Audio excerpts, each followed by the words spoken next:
Dobré ráno z terasy hotela Urán 31. oktobra. Tak poďme za radom. To malé špicaté, také holé, je veľká svišťovka. Pod ňou vpravo, pod ňou zelená malá svišťovka. Takéto široké, nezalesnené je Huncovský štít, za ním malý veľký Kežmarský štít a krásne vidlové sedlo, aj vidly, obidve veže a samozrejme Lomničák a pod tými vidlovými vežami je miesto, ktoré sa volá Smiter a vzadu je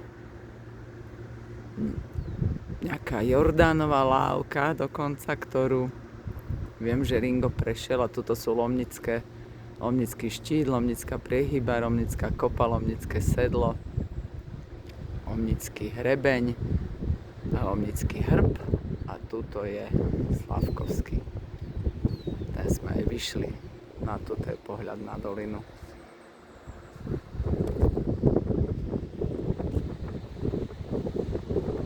Čaká nás krásny deň 31. oktobra. Peťo oslavuje 62 rokov. Ideme aj s Benčovcami do Starého Smokovca na